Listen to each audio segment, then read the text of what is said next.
Showing on Law Weekly, a discussion on the Electoral Act Amendment Bill and some necessary reforms the judiciary should undertake. We have the views of a senior advocate of Nigeria, Candide-Johnson. Also showing on the program, Plateau State Judiciary organizes retreat, discusses issues of the administration of criminal justice law in the state. Also on the show, the Coroner inquest into the case of late Sylvester Oromoni hears his first witness as Coroner adjourns proceedings to Thursday, January the 27th, plus a recap of the top trending legal stories. Hello and welcome to Law Weekly. I'm Shola Shieli. On Wednesday, the National Assembly re-amended the Electoral Act Amendment Bill and approved both direct and indirect primaries. Both chambers made the re-amendments in separate plenary sessions. In the Senate, the lawmakers also added the consensus clause for the nomination of candidates by political parties for elective positions. But at the House of Representatives, the legislators removed the consensus option. This move is the latest in the series of events that have trailed President Muhammadu Buhari's decline of assent to the bill, and it's the starting point of my conversation with senior advocate of Nigeria, Candide-Johnson. What is fundamental to any electoral regulation is guaranteeing its integrity. We have seen from the manipulations from criminal activity committed in elections in the past that Nigerian elections by and large lack credibility.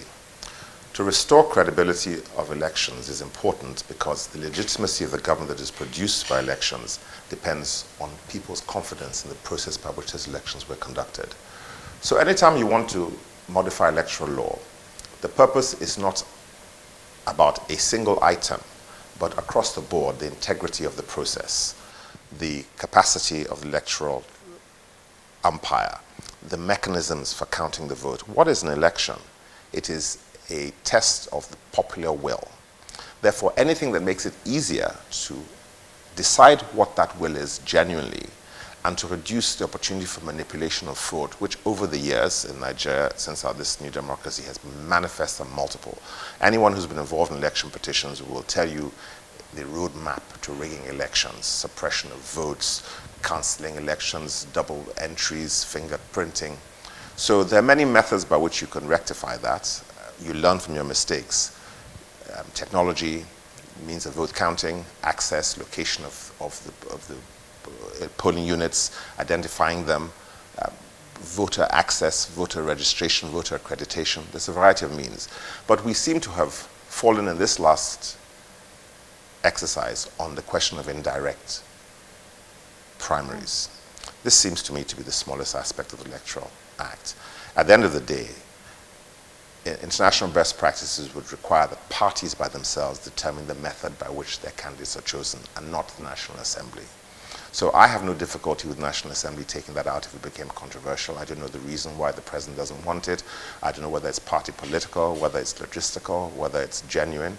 But what I know is that there are a number of reforms in the Electoral Act which would improve the product of our elections. And I would be happy to have those ones pursued, even if one single aspect, indirect primaries, is removed. So you say that is a small part as far as I'm concerned. Improving the regulation by technology, card readers, for example, the ability to identify genuine voters, and the ability to be able to check people's data and biometrics against the exercise of voting, which is a big thing. In many parts of this country, people who are not on the ballot vote, people who have no registered cards. I myself am waiting for my new card from INEC. The last election, I was told that I was not registered, even though I'd voted the same polling booth with the same card in the previous election.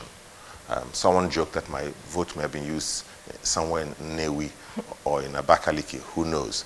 But I've gone back to INEC and asked them to reissue my card, and I'm still waiting for it. What's so complicated about issuing a card? My bank can issue me a new bank card within 30 minutes.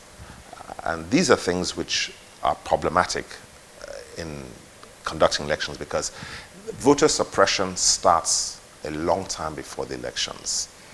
Taking away your right to vote through not giving you the right card, not putting your details on. Imagine I voted in every election in this country since I was old enough to vote, and INEC site says my details are not on their site.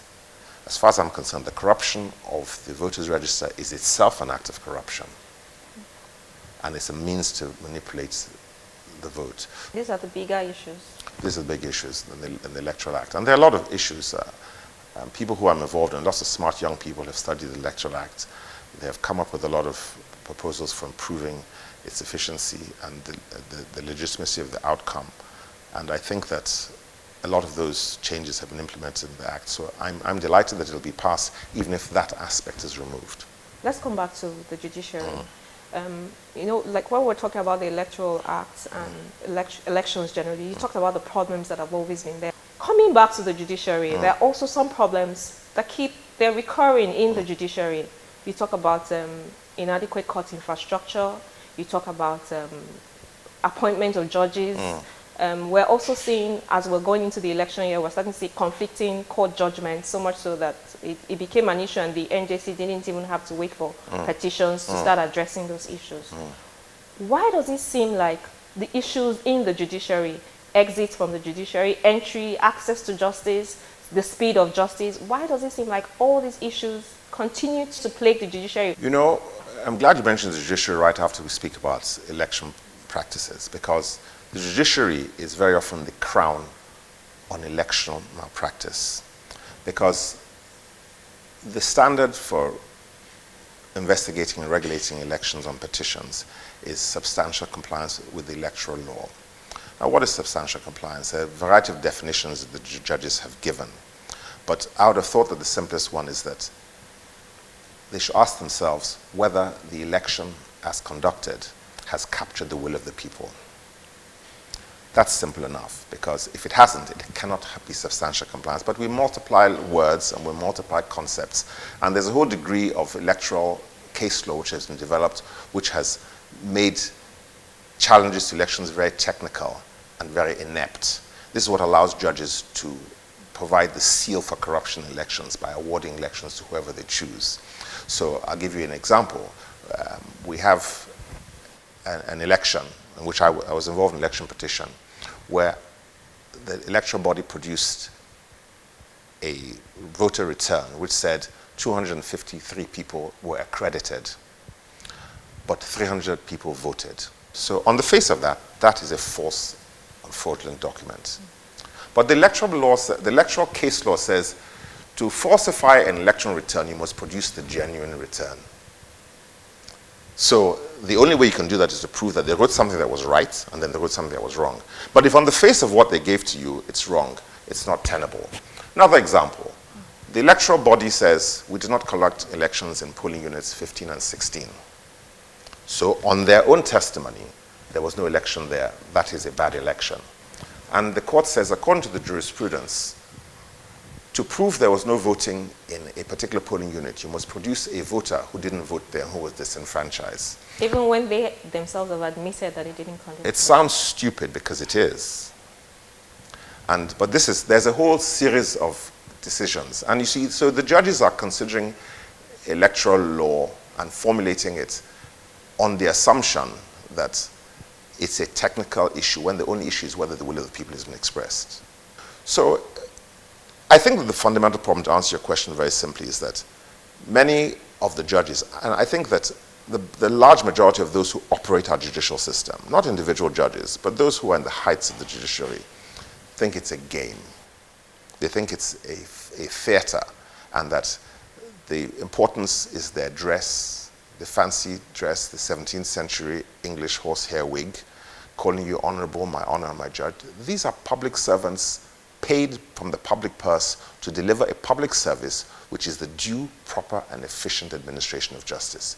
If they know that that's their function, many things will fall into place. Because the problems we have, someone was talking to me this morning about the docket control in the Supreme Court of Nigeria.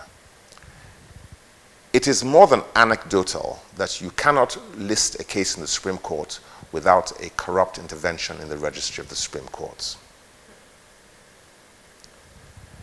Which means that the foundation of the decisions the judges will give is already undermined. And they can regulate this. This is a matter of simple administration.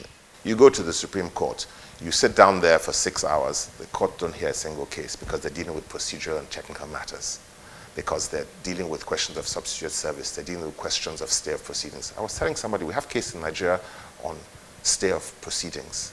The last significant case on stay of proceedings in England is 1878. It's an irrelevant issue to the merits. The job of the judge is to decide the merits of a case, not to indulge himself in the idle fancy of procedure. And they say it every time, we won't be obsessed by technicality, but they are. The instinctive response of most Nigerian judges, especially in the appellate courts, is technicality. I understand they have a burden of work, but if you organize the administration properly, you reduce the type of cases you grant leave for. You reduce the number of cases which are allowed to come to the higher courts. You end cases at a lower court and diminish the right of appeal. You will have opportunity to decide the policy of law, which is the job of the appellate courts. I want to go back to something that you said about technicality. Supreme Court being preoccupied with technicality instead of looking at the merits of the case. I saw that you wrote an article about the Supreme Court decision that the EFCC no longer has the right to arrest or prosecute any state government after their tenure. I don't know, this judgment, I had several interpretations from several lawyers. Did you see the judgment? Did they really say this?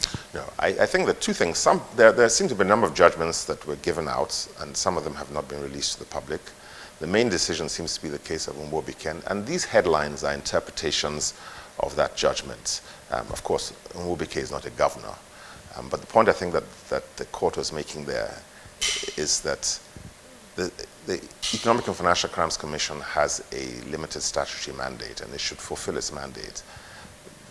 Many of the cases which are being pursued by EFCC, for one reason or the other, some of these reasons are purely political rather than legal, or to vindicate the criminal law or public prosecution.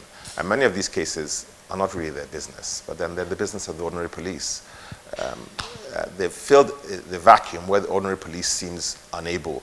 The ordinary police is largely occupied with protecting official and unofficial VIPs.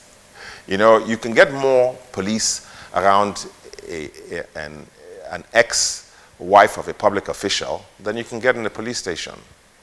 So this is the fact. So basically, the EFCC exceeded its mandate, and most often for malign purposes. I think that nobody who has dealt with the EFCC will deny that many of those cases are either primed to fail or are intended to be dragged on as vehicles for commercial advantage. Many banks have cases which are being pursued for them by the EFCC. The conditions on which those are being done would bear investigation. Somebody should be investigating EFCC itself. It's a good thing I have no financial crime. But I'm just wondering, where does this judgment leave us? Because we've just admitted that the police is hampered by doing some other things and not pursuing the cases that they should hamper. Yes. I would have thought that, well, as long as a crime has been committed, the courts, it will still come back to the courts anyway, whether it's the police who is prosecuting or the EFCC. That's an ordinary man's thinking. You're right. So in the case of Nwobike, it would appear that a person who is morally culpable has escaped justice. To the ordinary man on the street, it would seem like some big cat has escaped the net of law, but then some small guy who took 3 loaves of bread is going to go to jail. That level of disparity in the application of justice destroys the credibility of the system across the board. I'm aware that on the 25th of this month, the National Judicial Council, the NBA, and I think the Justice Research Institute will be holding a Justice Summit to deliberate on reforms necessary for the judiciary. I've seen the notices. Yes.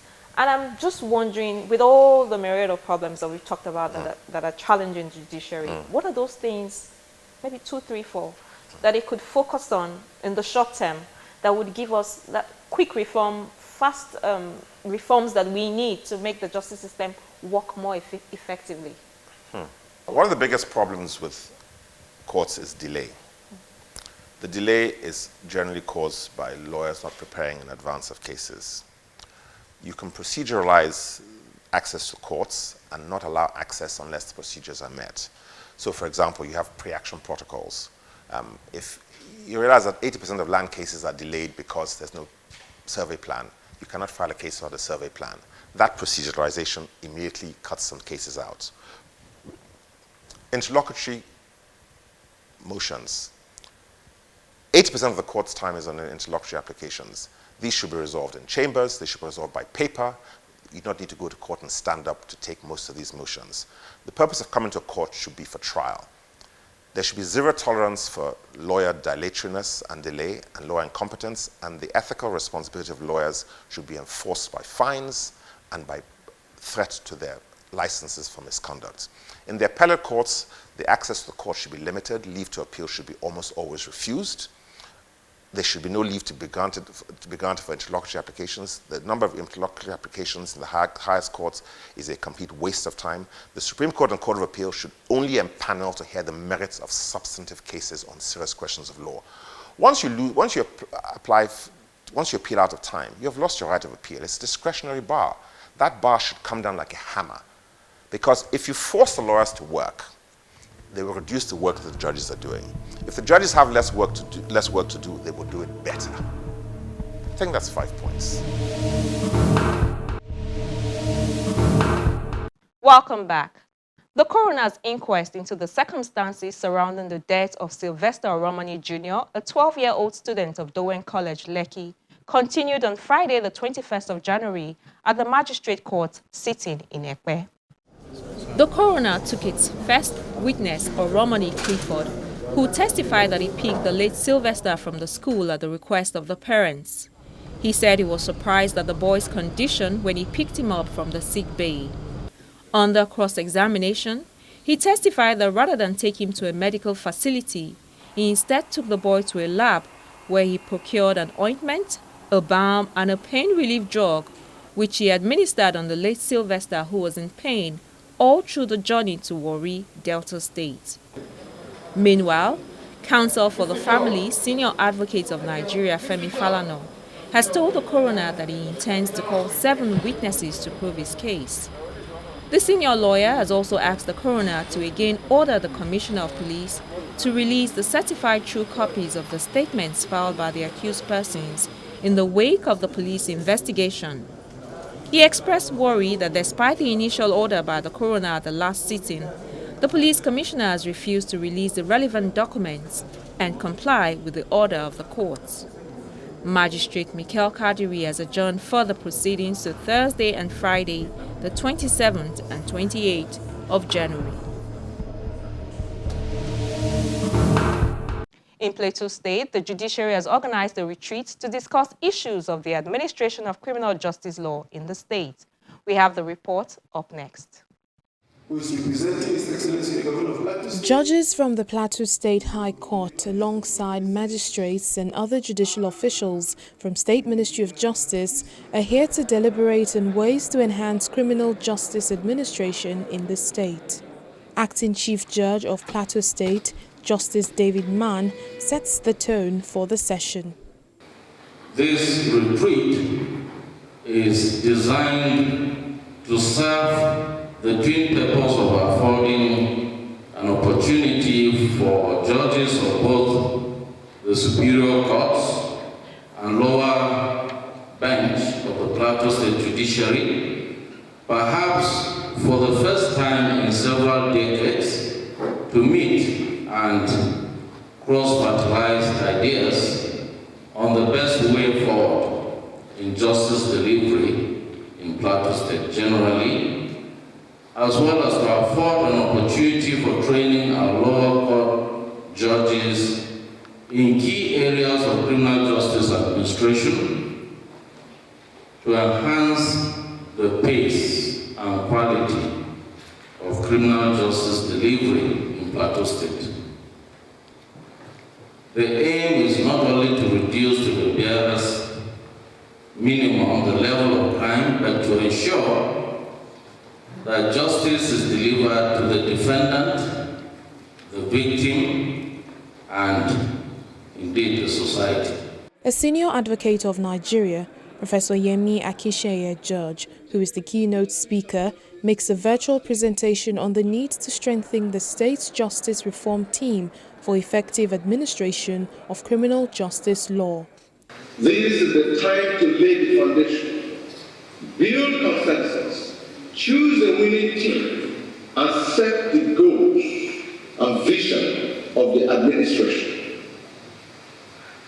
Through this retreat, your Lordship has served notice to all concerned that the administration of justice in Plateau State will not be business as usual.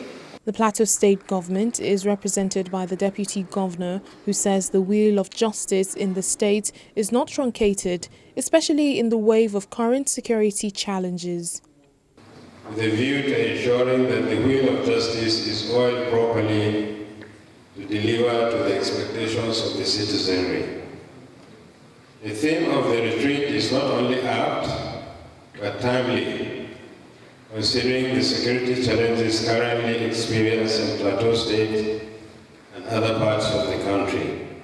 It's believed that an effective implementation of the administration of criminal justice will promote speedy dispensation of justice and also help to put in place the necessary mechanisms to protect those who cannot protect themselves.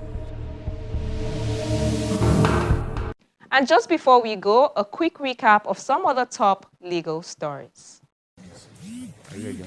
We begin with the report that the leader of the indigenous people of Biafra IPOB, Mr. Nnamdi Kanu, has pleaded not guilty to the fresh amended 15-count charge on treasonable felony preferred against him by the federal government. Kanu claims he is innocent of all the allegations leveled against him, even as he complained from the dock that some counts in the amended charge were similar. Shortly after taking his plea, the prosecution counsel, Mr. Labaran Magaji, told the court that he was ready to proceed with the trial, adding that he brought 2 witnesses to testify against the defendant. However, Mr. Kanu's lead counsel, Chief Michael Zekeme, objects to the commencement of trial, adding that his client has filed applications to challenge the validity of the charge and another seeking bail. In a brief ruling, Justice Nyako has adjourned till February the 16th to hear the pending allegations. In another case, an Abia State High Court has ordered the federal government to pay the sum of 1 billion naira to Nnamdi Kanu for violating his rights. The court also ordered the FG to issue a letter of apology to him. Kanu had approached the court demanding 5 billion naira over the invasion of his father's house by the military on September the 10th, 2017. In another case, a federal high court Abuja has adjourned till March the 14th the hearing of a suit by the coalition of northern groups seeking a referendum to determine the fate of Biafra and other separatist organizations in Nigeria. The adjournment came as the presiding judge, Justice Inyang Ekwo, could not sit. No reason was given. So far, 4 ethnic groups have filed applications seeking to be joined in the suit. Another judge of the Federal High Court, Abuja, Justice Inyang Ekwo, has fixed February the 7th for counsel to the Nigeria Immigration Service, Jimoh Adamu, to show cause why disciplinary action should not be taken against him for refusing to release the seized international passport of former Governor of Rivers State, Peter Odili. Adamu, who for the second time declined to appear in court on grounds of ill health, was given another opportunity to appear before the court in the interest of fair hearing. Adjourning the matter, Justice Inyang Ekwo said this particular adjournment will be the very last, and failure of the counsel to show up next time will attract severe action of the court. The Supreme Court has reversed its earlier decision which dismissed an appeal by Guarantee Trust Bank against a 2.4 billion naira judgment given in favor of Innocent Motors Nigeria Limited by the Court of Appeal in Ibadan, Oyo State. The judgment delivered by a 5-member panel led by Justice Olukayode Ariwola unanimously held that the Supreme Court erred when, in a ruling on February the 27th, 2019, it erroneously dismissed the appeal filed by the GTB. In the lead judgment written by Justice Tijani Abubakar, the court held that it was misled by its registry, which failed to promptly bring to the notice of the panel that sat on the case on February the 27th, 2019, that GTB had already filed its appellant's brief of argument. At the Court of Appeal, a former Adamawa State Governor, Vice Admiral Muritala Nyako, and his son Abdulaziz Nyako have lost their bid to stop the 29 billion naira money laundering criminal charge brought against them by the federal government.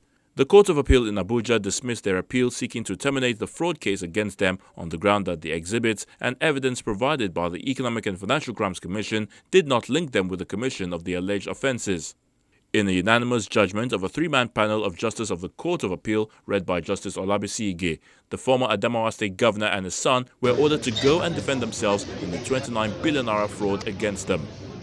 And we round off with the report that the trial of the 15 suspects who allegedly laid a siege on the home of Supreme Court Justice Mary Odili has commenced at the Federal High Court sitting in Abuja.